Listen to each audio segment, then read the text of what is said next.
Does this sound familiar?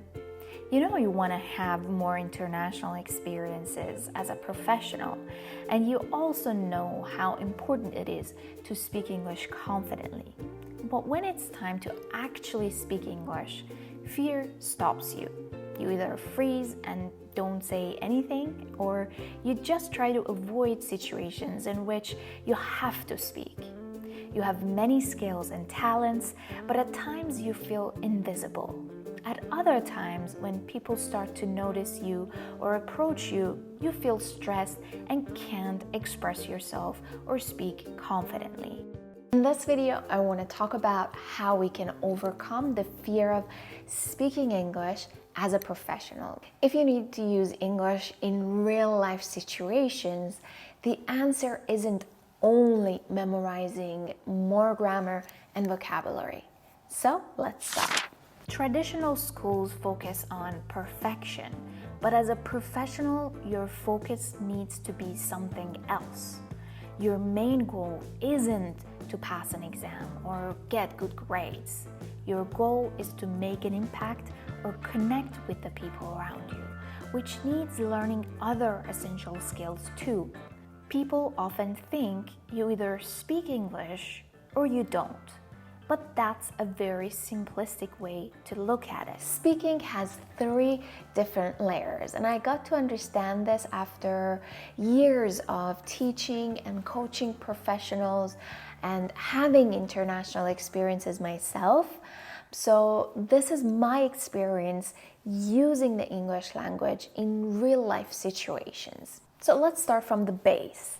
At stage 0, you simply learn how to speak, and it's a necessary step. You learn all the basics of the grammar rules, vocabulary, you work on your pronunciation, and most things related to the English language. At this stage, you need an English teacher to help you with all these things that are related to the English language. Your problem at this stage is that you can make sentences in English and speak when you're in a safe place, but you cannot speak confidently or fluently, and that's your main problem at this stage. But speaking English doesn't necessarily mean you'll get the job you want, the promotion that you want, or you can create the connections and friendships you want. In real life and as a professional, English is just a tool for a bigger purpose. One thing no traditional course talks about is the importance of the next 2 levels in real life. So once you know the basics of the English language, you don't need to focus 100% of your time on learning more English. So instead of an English teacher, you may need an English coach to help you with the next 2 stages. Stage 0 is for someone who is starting their journey or maybe want to pass an exam. But when you know the base, and your goal is to use the English language in real-life situations, then you need to start with the next 2 stages.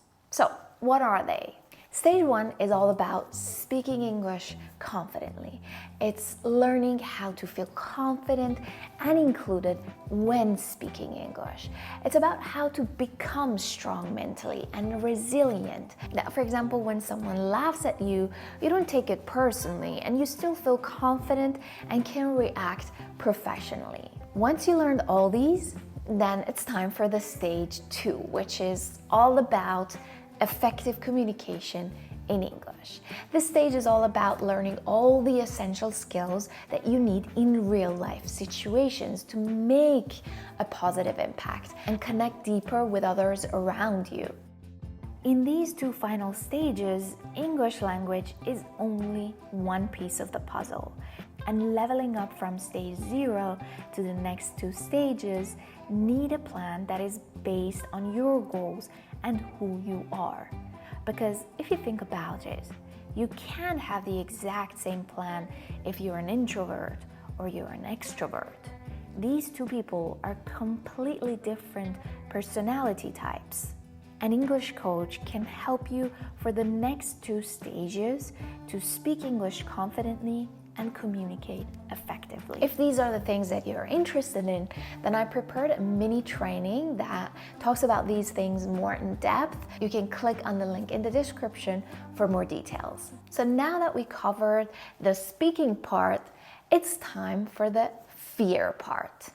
Understanding yourself and the problem can help you find the right solution. So what are you afraid of? Are you afraid of making a mistake? Are you afraid of others' judgment or being laughed at? Or are you afraid of creating embarrassing situations when, for example, you forget the words or you don't understand others? What is it for you? What are you afraid of? It might be more than one thing, but identifying and understanding the fear is a very important step.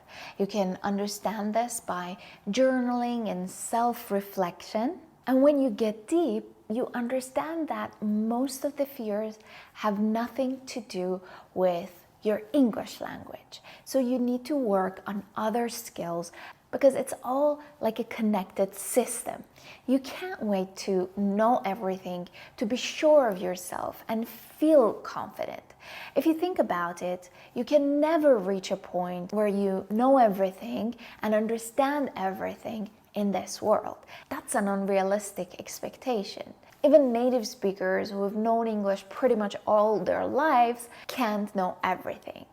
So if you're an intermediate level and can speak English, your immediate problem isn't memorizing more words and grammar. It's about working on your English skills holistically and working on the mental, physical, emotional, and even spiritual side of your confident journey. Just to clarify, by physical side, I mean all the things you learn in a traditional language course about English. And by spiritual, I mean that the bigger purpose that you have that makes your journey meaningful for you. And it can be different for different people. So start by asking yourself, what are some of your fears when it comes to speaking English? And you can share them in the comment section too for me to get to know you better and for others to read and know that they're not alone in this. Once you identified your fears, then it's time for facing them. But how? Fear is a very interesting emotion. You can see that fear is there to protect us from danger. But sometimes our brain can make a mistake defining the real danger to feel the fear. For example, walking alone late at night or being in the jungle can be a real danger. But how about applying for that international job or saying hello to a stranger? Are they equally dangerous? Well, for our brain, yes. So how can we face the fears that help us grow and expand our comfort zone? Fear is something that we all have to face in different areas of our lives. And overcoming it is like a skill, a muscle you can strengthen with practice. Fear is a feeling that I'm fascinated by, and I've dealt with it a lot in my life. Whether it was fear of speaking English at the beginning of my journey, living abroad without my family at 16, or changing career path multiple times in my life. All these experiences had one thing in common for me. I felt the fear, but I decided to do the thing I wanted to do anyway. The other day, I was listening to one of Jordan Peterson's interview, and for those of you who don't know him, he's a well-known psychologist and an author. And when he was asked about facing our fears, he said something that was very interesting.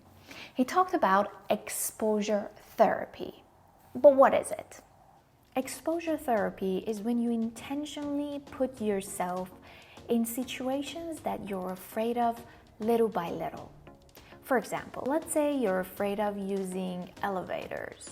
With exposure therapy, what you need to do is to start getting one step closer to what you fear. This one step can be different for different people based on how much they were afraid of it. For example, at the beginning, it might be okay for you to just watch others use the elevator from a distance. By putting yourself in that situation and watching others using the elevator, little by little, over time, that becomes less fearful, and you need to take the next step. Eventually, step by step, you get to a point that you can get inside the elevator but maybe not use it. And the final step being using it maybe for going up one floor and little by little expanding your comfort zone.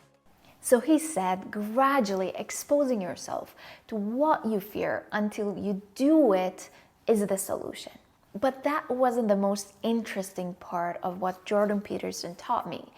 The most interesting part for me was when he said that facing fears didn't mean that we became less afraid of that thing. It meant that we became braver and more willing to take action despite the fear. The same thing if you're afraid of speaking English. It doesn't matter. So many people feel the same way. When I first moved abroad to the US, I was afraid of speaking to the native speakers. When I first started teaching, or even when I started this channel, I was afraid too. It's about learning the skill of feeling the fear and doing it anyway. It's the skill of practicing courage. As Franklin Roosevelt said, courage isn't the absence of fear, but instead knowing that something else is more important than fear. As a professional, what matters the most is getting the result we want, whether it's an international job, getting a promotion, or building a new connection. So focus on the big picture and don't let fear hold you back, and practice the skill of feeling the fear and doing it anyway. If you're at an intermediate English level but still struggle with speaking English confidently and communicating effectively in real life situations, then I prepared a training for you that you can check out in the description. I love this training because it's where I put all my 15 years of experience teaching and coaching professionals, having international experiences myself, and years of searching about personal and professional growth. And I hope that you enjoy it as much as I enjoyed making it. Thank you so much for watching, and see you in the next video.